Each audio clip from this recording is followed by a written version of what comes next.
Principal Science here with another amazing episode of Prince iPal Science. So enjoy! Scientist of the day is Sophie Germain. She lived from 1776 to 1831. She was a self-taught mathematician. That means she taught herself math. She figured it out on her own. She also developed many theories like the elastic theory, and she made significant progress in proving Fermat's last theorem. So this is Sophie Germain, a self-taught mathematician. That's our scientist of the day. Biomagnify. It rhymes with multiply. If a species can't break down a chemical pollutant in its food, that chemical may build up in their organs. When predators eat many of that species, the pollutant may multiply in their own tissues. This is biomagnification. On this day in 1973, the United States launched Skylab 1, its first manned space station. During the following 9 months, 3 successive crews of astronauts manned the orbiting space laboratory. Happened on this day in 1973. When I was little, my mom found this book for me because I was afraid of my closet. She read it to me.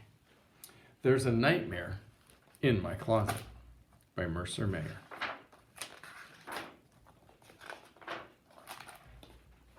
There used to be a nightmare in my closet. Before going to sleep, I always closed the closet door. I was even afraid to turn around and look. When I was safe in bed, I'd peek. And sometimes, one night, I decided to get rid of my nightmare once and for all. As soon as the room was dark, I heard him creeping towards me. Quickly, I turned on the light and caught him sitting at the foot of my bed. "Go away, nightmare. I'll shoot you," I said. I shot him anyway, and my nightmare began to cry. Luckily, he just shot him with a cork gun. I was mad, but not too mad. "Nightmare, be quiet. You'll wake Mommy and Daddy," I said. He wouldn't stop crying, so I took him by the hand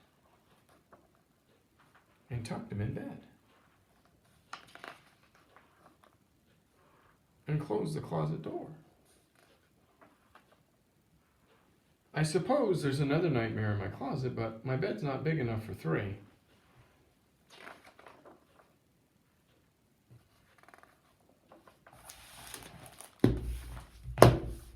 There's a Nightmare in My Closet by Mercer. Prince iPal here, talking about mindset. Believe there is good in the world and be the good in the world. There's a lot of good out there. You are part of the good. So be the good in the world every day. Believe there is good in the world every day. Believe in the good and be the good. All right, mindset, be the good. Hi, I'm Mrs. Randall, your Innovation Academy Speech and Language Pathologist, here to present to you Prince iPal Science Principle of the Day. Have you ever thought about how you make a voice? You might have thought about how you make certain sounds, but have you ever thought about how the voice gets there in the first place? It's actually a really cool process full of anatomy and physiology that starts all the way down at the diaphragm. That's the awesome upside down bowl-shaped muscle that works with our respiratory system. Our respiratory system is what allows us to breathe. So in college, I took a whole course called Anatomy and Physiology of the Speech Mechanism. So this can get pretty complicated. But for today, I want to show you the basics of our voice. Like I said, it starts with the respiratory system. Can you make a voice without breathing? Try it. Hold your breath and try to make a sound. Nope, you can't do it. Here's why. We use our diaphragm to fill our lungs with air, and then we let the air travel up through our larynx. Our larynx is a structure of muscles and cartilage that we also call the voice box. It's what gives us our voice. As the air passes through our larynx, it vibrates our vocal folds. You may have heard them called vocal cords. Our vocal folds are strands of muscle and tissue in our larynx that vibrate periodically when air flows through them. So just like a musical instrument, when they vibrate together, they produce a sound. So pretend these are my vocal folds. I push air through them from my diaphragm, and they vibrate periodically and make sound. That's our voice. So try it.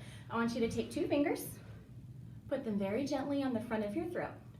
That bump is called your thyroid cartilage.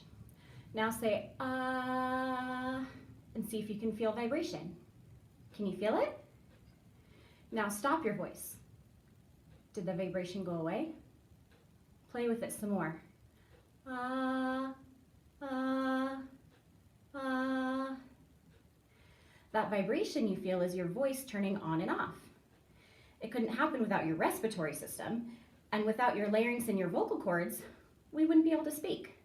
So just like an instrument, think about like a harp. The longer the string, the lower the pitch. The shorter the string, the higher the pitch. So that's why we all have different pitches in our voice. It just depends on how long and how tense or how tight our vocal folds are. Have you ever lost your voice? Sometimes that happens when we overuse our voice. Like if we go to a football game and scream a lot, go, go, go! Or if we make too many dinosaur sounds. The muscles in our vocal cords get slammed together and swollen. So when they vibrate, they can't come all the way together. So it doesn't make as clear of a sound.